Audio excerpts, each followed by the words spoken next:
The sun dipped below the horizon, casting long shadows over the steel-gray ocean. It was 1943, the middle of World War II, and America was in the throes of a bitter conflict across the Pacific. Hundreds of miles from home, amid the roar of engines and the endless drone of warplanes, one man was about to be grounded. Too old, they said. His reflexes were too slow, his eyes too weak, his back too damaged. He was an antique in the world of fighters, destined to push papers and fade into obscurity. But no one could have known that this man, just weeks away from being sent into retirement, would soon change the course of aerial combat forever. His name was Lieutenant Commander John Jimmy Thatch, and he was 39 years old. In the spring of 1944, the U.S. Navy was at a crossroads. Fighter pilots were being lost at an alarming rate. The Pacific War demanded new, younger men in the cockpits, and the Navy had a simple solution: age restrictions. If you were over 35, your days as a combat pilot were over. It was a decision grounded in science, or so they thought. Medical studies showed that reaction times and visual acuity declined after age 30, so the Navy's leadership assumed that older pilots were a liability, unfit for the grueling realities of dogfights. But Thatch wasn't about to fade quietly. A man with a mind for strategy, a mind that had spent years thinking about aerial combat in ways the Navy never expected. He wasn't just any pilot. He had been through it all. Dogfights in the early stages of the war, countless missions against Japan's relentless Zero fighters, and an intimate knowledge of their tactics. And yet when he tried to bring new ideas to the table, he was ignored, dismissed as too old to contribute. But Jimmy Thatch wasn't just any fighter pilot. He was a revolutionary in disguise. It was on one seemingly routine day in the spring of 1944 when everything changed. While most pilots were preoccupied with speed and maneuverability, Thatch was doing something others never considered. He was studying the geometry of aerial combat. He wasn't simply trying to outfly the enemy. He was figuring out how to outthink them. One day, while watching two pilots practice dogfighting maneuvers over Narragansett Bay, something clicked in Thatch's mind.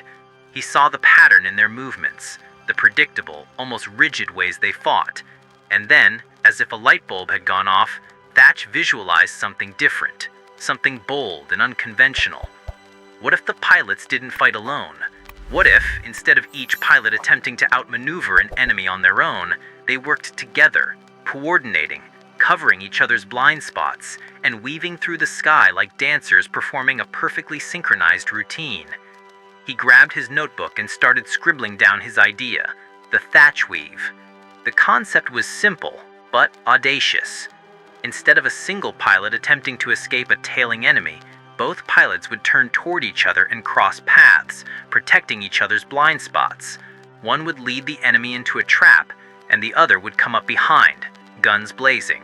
It was a tactical game changer that flew in the face of every traditional rule of aerial combat, and it was designed to counter Japan's most feared weapon, the Mitsubishi A6M0, a plane that was notorious for its speed and agility. The problem was, no one believed it would work. The Navy saw the idea as reckless, even suicidal. But Thatch wasn't ready to give up. Age was on his side in this fight, because it gave him something young pilots lacked: experience, patience, and a deep understanding of how to survive in the heat of battle. He wasn't driven by ego or speed. He was driven by the belief that there was a better way to fight, a way that didn't rely solely on reflexes. By May 1944, after several practice sessions with his wingman, Lieutenant Edward Butch O'Hare, Thatch was ready. They had tested the tactic over and over, each time coming closer to perfection. They weren't just flying in circles, they were creating art in the sky, a deadly dance that required complete trust between the two pilots. But when Thatch proposed the idea to the Bureau of Aeronautics, the response was swift and dismissive. The Navy's senior officials couldn't see past Thatch's age and medical history. They wrote him off as a relic of the past. In fact, one official even said, "You're 38, you wear glasses, and you haven't been in combat for 2 years. This is a young man's war." Thatch wasn't surprised. He had been disqualified, effectively grounded for being too old. But he wasn't done yet. The best ideas don't come from those who follow the rules. They come from those who break them. And Thatch was ready to break the rules. The breakthrough came from an unlikely source. Vice Admiral John McCain, a man who had defied expectations himself. At 59, McCain had been through more battles than most could imagine. Despite his age, he had led some of the Navy's most crucial operations. When Thatch presented his weaving tactic to the Bureau, it was McCain who stepped forward, cutting through the skepticism like a sharp blade. "Does it work?" McCain asked, his voice steady and calm. Thatch, unwavering, responded, "I would stake my life on it, sir." The Admiral nodded, recognizing something in Thatch that the others had missed. After a tense moment, McCain made his decision. "Permission granted. You'll take 4 men and put this maneuver to the test." In August 1944, Thatch's squadron, equipped with the new tactic, was deployed to the Philippines, where they would face the real test, the Japanese A6M-0 fighters. The enemy was formidable, having already racked up impressive kill numbers, and the stakes couldn't have been higher. The first encounter happened on August 24, 1944.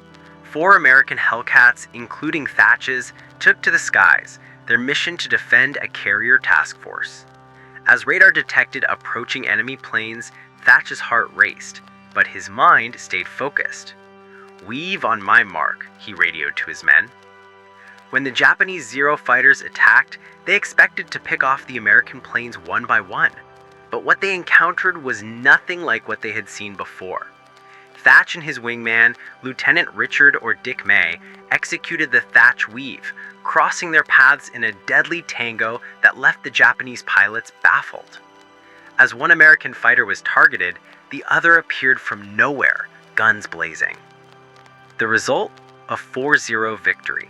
4 Japanese planes were downed, and the Americans suffered 0 casualties. The Japanese pilots, seasoned veterans of many battles, were left confused and vulnerable.